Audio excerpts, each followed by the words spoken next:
1970 সালে সোভিয়েত ইউনিয়নের কিছু বিজ্ঞানী পৃথিবীর গভীরতম স্তর পর্যন্ত পৌঁছানোর জন্য এক অবিশ্বাস্য পরীক্ষা শুরু করেছিলেন।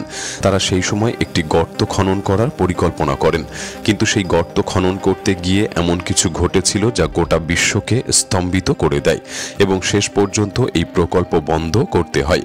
আজ সেই জায়গায় ঘন জঙ্গল আর বরফে ঢাকা জমির মাঝে দাঁড়িয়ে থাকা এক ভগ্নপ্রায় গবেষণা কেন্দ্র রয়েছে।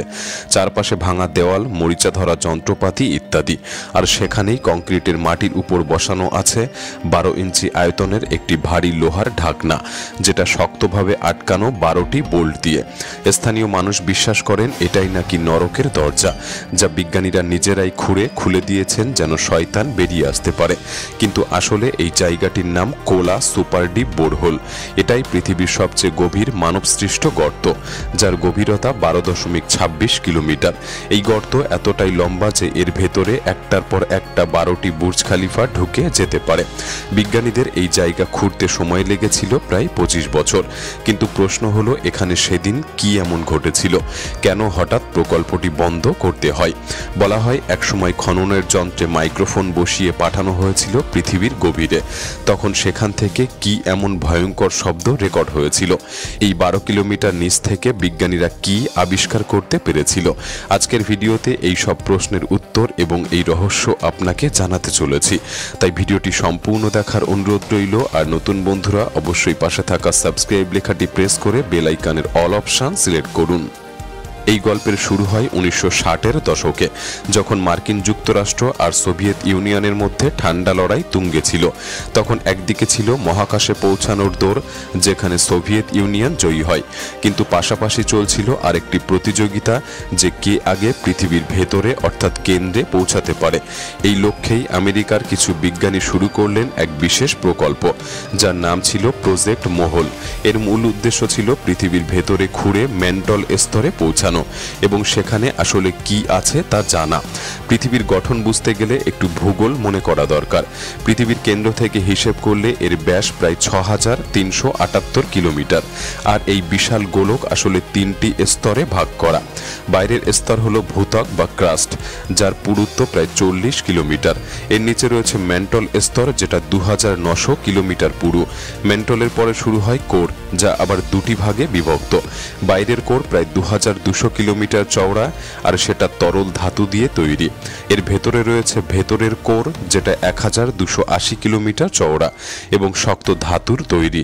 এখানে তাপমাত্রা এতটাই ভয়ঙ্কর যে তা সূর্যপৃষ্ঠের সমপরিমাণ, প্রায় 6000 ডিগ্রি সেলসিয়াস।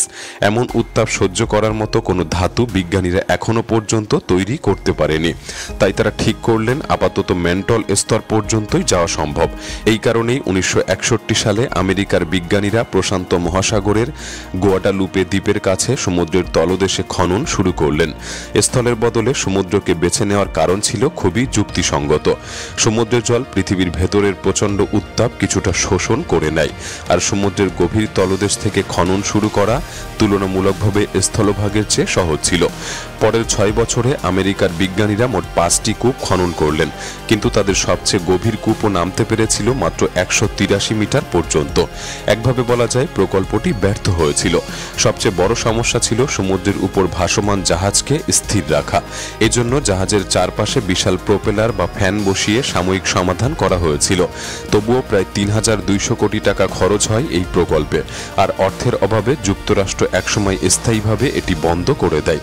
তবে এই খননের সময় যে প্রযুক্তি তৈরি হয়েছিল, পরে তা তেল অনুসন্ধানে ব্যবহার করা হয়। এরপরও আমেরিকা হাল ছাড়েনি। 1972 সালে তারা আবারও চেষ্টা করে, তবে এবার সমুদ্র নয়, স্থলভাগ বেছে নেওয়া হয়। ওকলাহোমা অঙ্গরাজ্যে মাত্র 2 বছরের মধ্যে খুঁড়ে ফেলা হয় 9583 মিটার একটি গর্ত, যার নাম দেওয়া হয়েছিল বার্ট রজার্স বোরহোল। সেই সময় এটি ছিল বিশ্বের সবচেয়ে গভীর গর্ত। তবে এর থেকে আর গভীরে যাওয়া সম্ভব হয়নি, আর খনন কাজ থেমে যায়। এরপর এই প্রতিযোগিতায় অংশ নেয় সোভিয়েত ইউনিয়ন। তারা সিদ্ধান্ত নেয় এবার তারাই পৃথিবীর গভীরতম গর্ত খুঁড়বেন। অনেকে তখন বিশ্বাস করত এত গভীরে গেলে নাকি সরাসরি নরকে পৌঁছে যাওয়া যাবে, এমনকি শয়তানও নাকি বেরিয়ে আসতে পারে। এই কল্পনার মধ্যেই তারা শুরু করলো এমন এক প্রকল্প যা টানা 20 বছর ধরে চলেছিল। প্যাসিফিক মহাসাগরে আমেরিকার ব্যর্থতার পর সোভিয়েত বিজ্ঞানীরা স্থলভাগ বেছে নিলেন। রাশিয়ার নরওয়ে সীমান্তের কাছে একটি জায়গা, নাম কোলা। এখানে তৈরি হয় বিশাল 20 তলা ভবন, যেখানে প্রায় 3000 কর্মী থাকতেন। সেই সময় প্রকল্পে যুক্ত ভূতত্ত্ববিদদের রাশিয়ার শ্রেষ্ঠ বিজ্ঞানী বলা হতো। তারা শুধু বিশ্বের সবচেয়ে বড় ড্রিল মেশিন চালাতেই জানতেন না, বরং গভীরে গেলে কি ধরনের জিনিস আবিষ্কার হতে পারে সে সম্পর্কেও ধারণা রাখতেন। আশ্চর্যের ব্যাপার হলো, প্রতিদিন সূর্য ডোবার পরেই শুরু হতো খনন কাজ। সবাই জানত এই প্রকল্প দীর্ঘ হবে, তাই বিপুল বাজেট নিয়ে 24শে মে 1970 সালে আনুষ্ঠানিকভাবে এই কাজ শুরু হয়।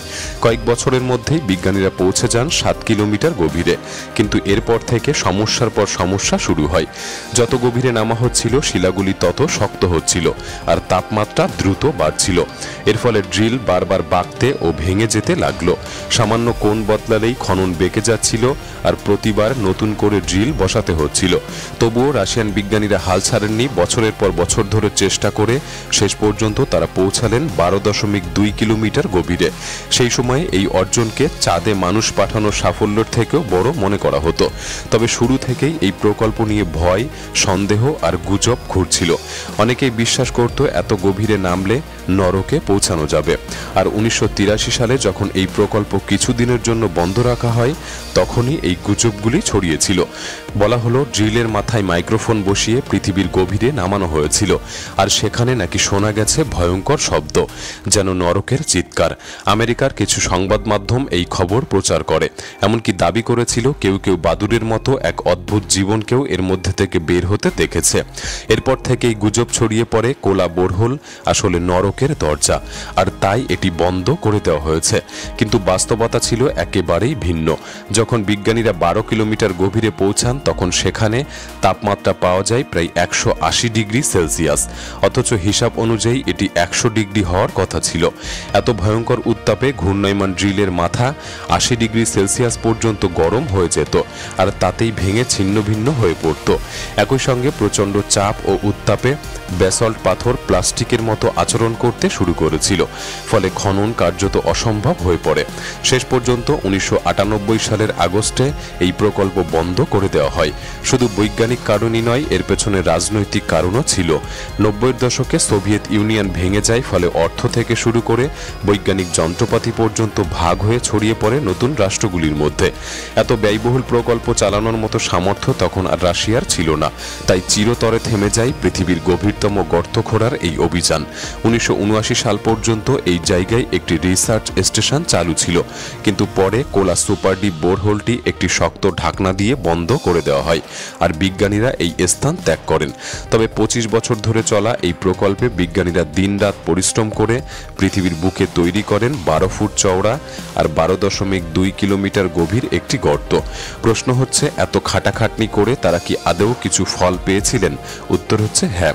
প্রথমেই তারা এমন কিছু প্রযুক্তি আবিষ্কার করতে পেরেছিলেন যার সাহায্যে এত গভীরে খনন সম্ভব হয়েছিল। সেই সঙ্গে তারা এমন বিশেষ ধরনের শিলা আবিষ্কার করতে পেরেছিলেন যেগুলি এত উচ্চ তাপমাত্রাতেও গলে না, বরং শক্ত অবস্থায় টিকে থাকে। 1979 সালের মধ্যেই তারা আমেরিকার আগের রেকর্ড ভেঙে দিয়েছিল, আর 1983 সালের মধ্যে এই খনন যন্ত্র পৌঁছে যায় ভূগর্ভের 12 কিলোমিটার গভীরে। মস্কো তখন এটিকে বড় সাফল্য ঘোষণা করল। সারা দুনিয়ার বিজ্ঞানীদের আমন্ত্রণ জানিয়ে পুরস্কৃত করা হলো। সবাই মিলে সেই অদ্ভুত শিলাগুলি পরীক্ষা করলেন, আর ইতিহাসে প্রথমবার মানুষের চোখ দেখল পৃথিবীর এত গভীরের রহস্য। কিন্তু কাজের ফাঁকে প্রকল্প 1 বছরের জন্য যখন থেমে যায়, আর সেখান থেকে জন্ম নেয় নরকের দরজা নিয়ে ভয়ঙ্কর সব কাহিনী। আরও একটি প্রচলিত ধারণা ছিল যে পৃথিবীর গভীরে একসময় গ্রানাইট শিলা শেষ হয়ে ব্যাসল্ট শিলা শুরু হয়েছিল, কিন্তু বিজ্ঞানীরা আবিষ্কার করলেন এমন কোনো সীমারেখা পাওয়া যায়নি। বরং অবাক করার ব্যাপার হলো, এত গভীরে তারা জল খুঁজে পেয়েছিল। আগে মনে করা হতো এই চাপের নিচে জল কখনো নামতে পারে না, কিন্তু সেই বিশ্বাস এবার ভেঙে গিয়েছিল। শুধু তাই নয়, কয়েক কিলোমিটার গভীর থেকে তারা এমন কিছু জীবাশ্ম পেয়েছিলেন যেগুলি 2 বিলিয়ন বছর পুরনো, এবং এত চাপ ও তাপেও এই জীবাশ্মগুলির টিকে থাকা বিজ্ঞানীদের জন্য একটি বিরাট ধাক্কা ছিল। সত্যিই কি পৃথিবীর গভীরে কোনো নরকের দরজা লুকিয়ে থাকতে পারে? রাশিয়ার থেকেও গভীরে যাওয়ার জন্য কি অন্য দেশ দেশগুলিকেও টাকা আর প্রযুক্তির খরচ করা উচিত? আপনার কি মনে হয় সেটা কমেন্ট বক্সে লিখে জানাতে পারেন। ভিডিওটি ভালো লাগলে একটি লাইক করতে পারেন, চ্যানেলটি সাবস্ক্রাইব করে রাখতে পারেন। তাহলে দেখা হচ্ছে পরবর্তী নতুন একটি এপিসোডে। ধন্যবাদ।